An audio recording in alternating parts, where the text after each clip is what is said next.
And we're back on Rabid Noise. That was the mighty Battle Beast with their track Neuromancer. And my guest on the program now, all the way from Finland, is Anton from Battle Beast. Great to have you on the show tonight, man. How are you going? I'm fine, thanks. How are you? I'm very well, thanks, man. Yeah, it's great to have you with us tonight. So, your self-titled second album was one of my favourite albums of last year, and you're just about to release your killer new album, Unholy Saviour, next month. Fill us in on what's been happening with you guys over the last year or so. Well, it's been a pretty long time that we worked on this album, and it was like pure hell, personally, as I was producing it, out of my own choice, of course, but yeah, it was a hard work, but it's finally done, and we're happy about it, and can't wait to get on tour with it, to play the new songs and see new fans as well, and the old fans, and it's been pretty busy. Amidst the album working, we've been doing some festival gigs last summer, and it's been busy times, so to say. There hasn't been a lot of free time. Just go. Yeah.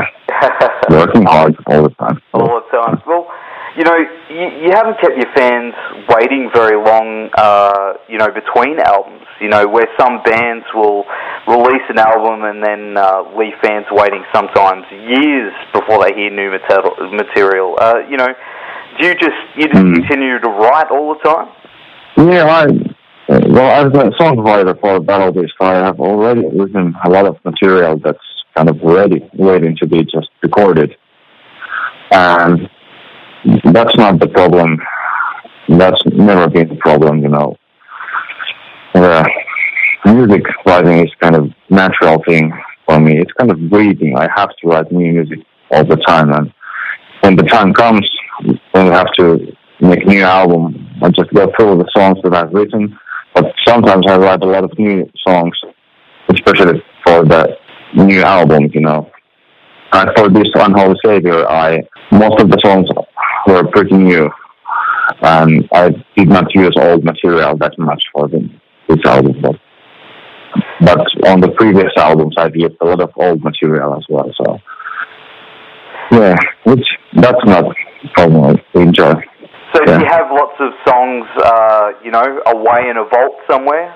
Yeah, there's like songs here and there, everywhere, Fun, but for example, on the first album, when we were asked to give some kind of bonus track for Steel, we didn't have any official recordings, but ended up putting a demo song called Stay Black on that album, and there's a lot of lots of demos and all kinds of songs, here and there on computers that are unused. And awesome, man. Well, a lot of musicians I know, that write technical, orchestrated stuff, they use programs like Guitar Pro to help them map out the songs and things like that. What are your thoughts on using that technology?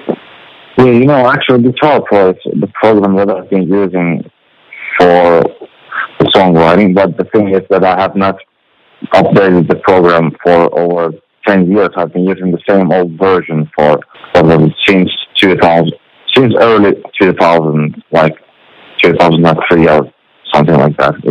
It's Guitar Pro 4 that I'm using, and it's very simple, and the most important thing for me is to get the idea out of your head as quickly as possible into some kind of a reasonable format, so that you don't forget the idea. And Guitar Pro, for me, it works perfectly since I'm pretty quick with writing music on that version of the program, and it's easy to then use the MIDI files also on more advanced programs. You can export the MIDI from the Guitar Pro and just import it into Pro Tools or into whatever program you want to use. And it makes it very easy to program the synthesizers and do the orchestrations when needed.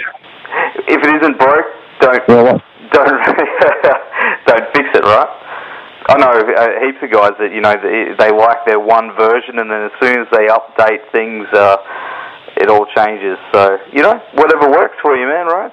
Yeah, exactly. You know, for instance, Thomas Holopainen has told in an interview that he still does all his demos on some kind of old school way, and he uses floppy disks. You know, no one uses floppy disks nowadays. It's only this USB sticks, but he uses those. So, you know, everyone has his own way of kind of capturing the music that's inside your head. And then you finalize it in the studio and do it professionally there. But the moment when you write music, the most important thing, as I said, is the way to capture the music as quickly as possible, so you don't forget the idea and the thing that's going on in your head about the song. That's it, man. Whatever works, yeah. Hey? Whatever works. Well, you know, you guys have done some awesome tours over the years, and you know, and you've played some massive festivals. What has been the highlight for you so far? Well, one of the recent highlights was definitely a Loud Park 14 in Tokyo, in Japan.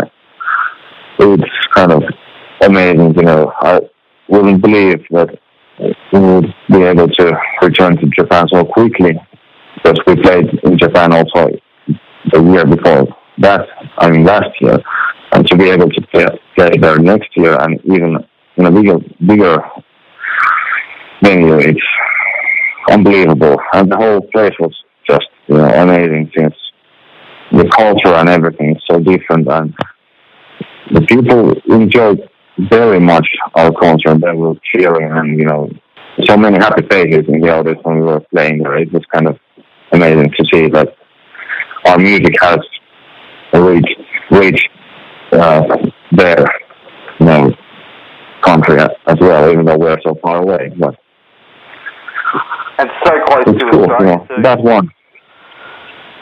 Yep, you know, I can't wait to get to Australia, you know. It would be nice to be able to play gigs there. You know, the music is easier to release through YouTube, and we can get albums all around the world, but, you know, it's the next step is always to try to go to that country where your music has been released. And Australia is definitely one of these countries that we have to get to as soon as possible. Oh, definitely. As soon as possible, exactly. Because we'd love to see you guys play down here. Yeah. It'd be awesome. Oh, thanks. Yeah, you've got a lot of fans, man. You do have a lot of fans down here for sure. You know, and there isn't another band quite like Battle Beast, you know. So yeah, bring it. Cool. That's nice. We were actually having a small tour here in Finland as a support act for Accept, and other support act was Australian band called Damnation's Day, and we talked with them and we became friends, and, you know, it would be maybe possible to play some shows with them in Australia if we get there finally, because they were really cool guys and good music, and, you know. That'd be awesome. Well, Accept was just here a couple of weeks ago, actually. And that was a mad tour. Yeah, that was awesome. That's really cool. Yeah, that's a great band. You know, that's one of my favorite bands, actually. So. Hoffman, man, just seeing that guy shred live is just mind-blowing. Yeah. I'm also happy that Accept has kind of been active once again, you know, since that Blood of the Nations album. And it's kind of a great new beginning for that band. I've been listening to that album like maybe 100 times or even more. It's awesome, yeah. It's a damn good album, man. We're going to go to your latest track, Touch of the Night from Unholy Savior. Now, look, thanks for hanging with us tonight, man, and I wish you all the best with the upcoming plans for Battle Beast, and hopefully we'll see you soon.